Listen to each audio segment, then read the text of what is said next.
My heart is always in Poland, my whole being.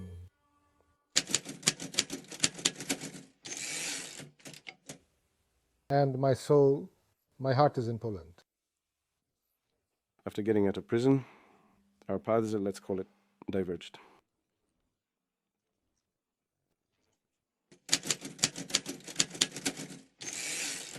I know there were 3 friends from Australia. One is no longer alive. Tregi is still in Poland, but we don't have self-contact. It was a very difficult situation.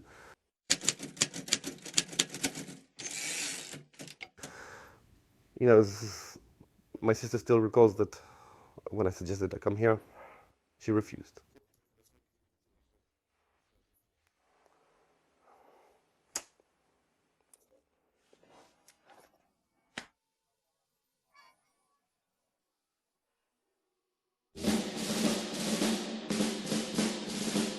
There were hundreds of such monuments in People's Poland. If they only honored the fallen soldiers, no one would mind. But in reality, they symbolize the country's dependence on the Soviet Union. No wonder that during martial law, Yakam Paminos Sabernozari, a group of desperate miners from Zhory and Wodzisław decided to attack the monuments of gratitude to the Red Army.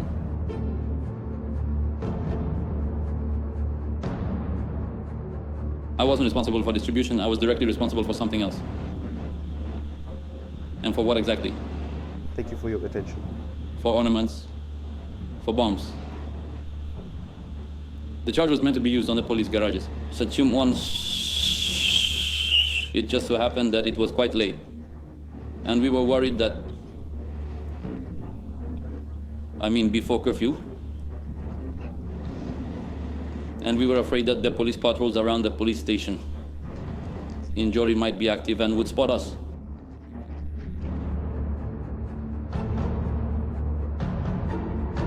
I was probably the first person who started making bombs during martial law. I've sort of positioned myself among my great predecessors, the Kowalczyk brothers. We absolutely had no intentions. Fight. I don't anyone. It was simply about showing our opposition to the situation that Poland was in.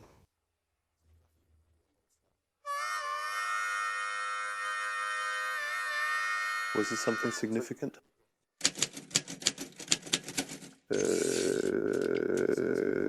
In retrospect, we thought we were really doing something impactful, something that would uplift people a bit.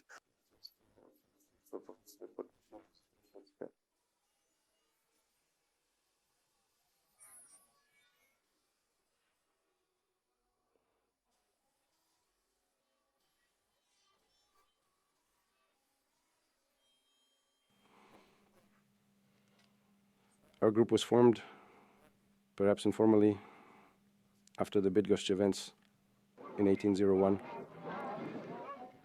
where the militia barged into a council session, where the Rulekis were beaten up. Thanks for following.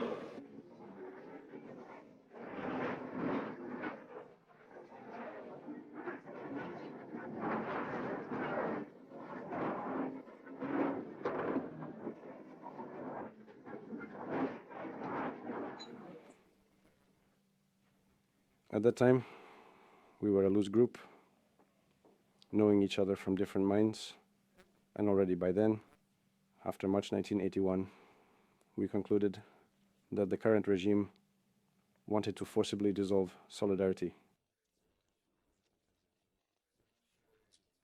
During meetings in Katowice with the Confederation of Independent Poland, it was mentioned that we could expect an attack on Poland from the Soviet Union, the Czechoslovak army, and the German army. And that's when I started stockpiling explosives. The KPN was very popular among Silesian workers, miners, steel workers, and many solidarity activists belonged to the KPN.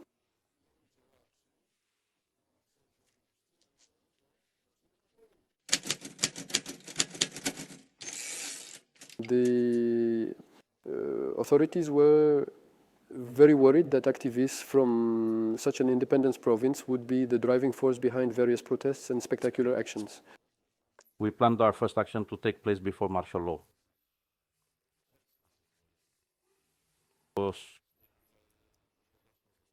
Except to the mass, no suppose. It didn't happen because we thought martial law would be imposed sometime after the new year. We expected that. We thought the regime would let people peacefully enjoy the holidays. We wanted to blow up the broad tracks that the trains used to deliver or to the Katowice steelworks and we wanted to blow it up to show them that if they start with us, we'll also start with them using, let's say, explosive bombs. Yeah, something like urban guerrilla warfare. That's the kind of plans we had. Today, the Military Council of National Salvation was established.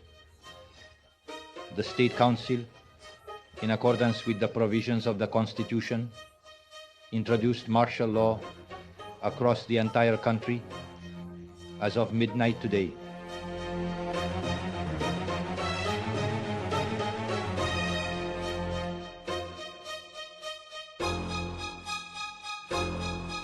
Hits.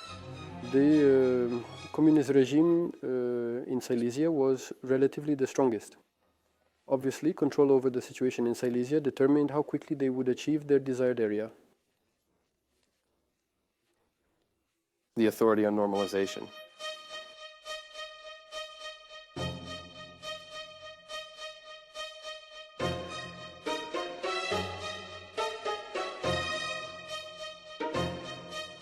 And the resistance across the whole country was large. Just to recall a general number, around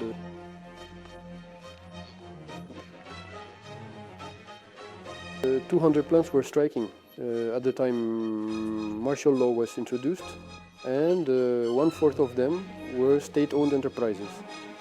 These included mines, with about 64,000 people striking in the mining sector alone.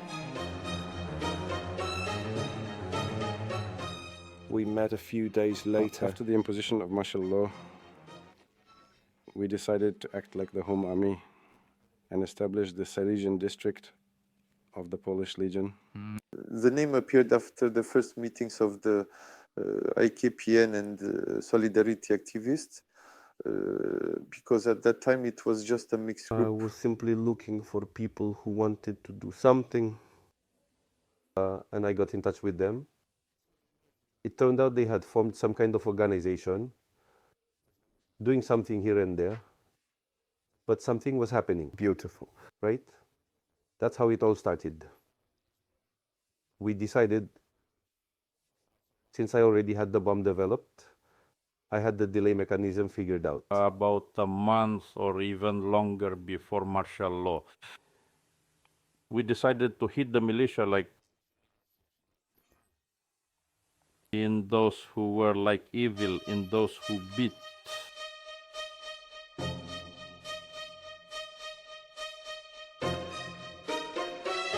Simply so that to get back a little for what the militia did in Jastrzębie during the July Manifesto in Borini, and especially for Buhelka.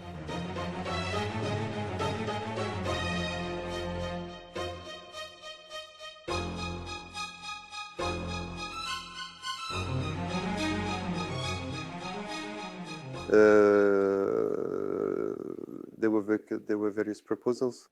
There was a proposal here to form some commands and a few other things, but generally we chose the collision-free option, meaning we cared primarily about people, no one was harmed.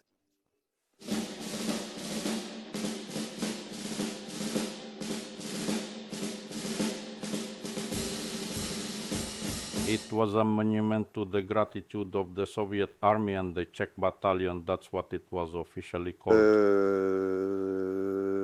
The T-34 tank standing on pedestals. What it actually symbolized is not entirely clear, since they pretty much destroyed the entire city. And it it was quite a large object.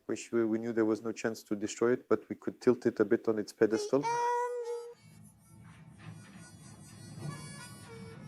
I got the explosives from the wall. I had access to it from TD. Sometimes I came across explosives and fuses, Chris. just left behind as the walkways were dug out. If they didn't detonate them, they didn't take them away and hid them behind the airplane covers.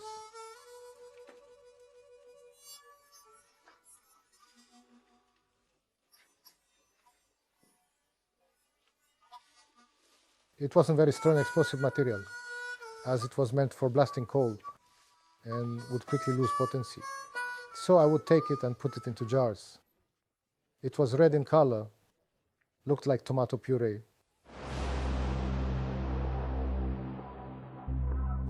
It was January 31st, 1982, a Sunday. The city was deserted, empty, practically no one was on the street. And I had this big package, probably 8 to 10 kilograms of explosive material with a ticking alarm clock.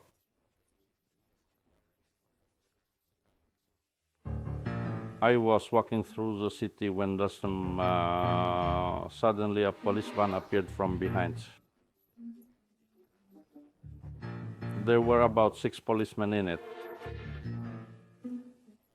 They slowed down and started driving at my pace like a pedestrian. I did not even flinch. I was so calm, I do not know why.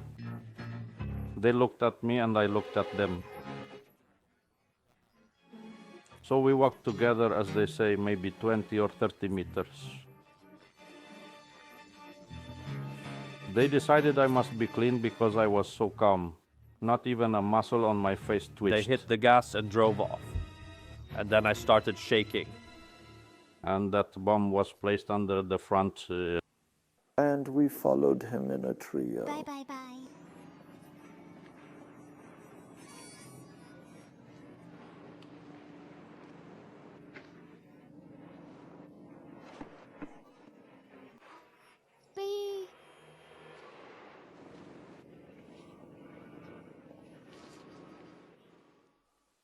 But he didn't go away. I simply overdid it. I hit those bags with the alarm clock. Tampakan, I tied everything tightly with string to disperse it better, which was foolish because it would have dispersed anyway with that amount of explosive material. And I just set the alarm clock.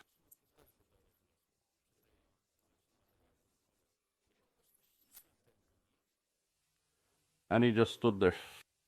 I stood at the window. I was waiting for that explosion. I lived in a place where I had a view of the tank somewhere at the borders. At 3:15, I decided to go and see what was happening, whether the charge was still there. I just needed to remove it. But I didn't make it in time because there were police cars.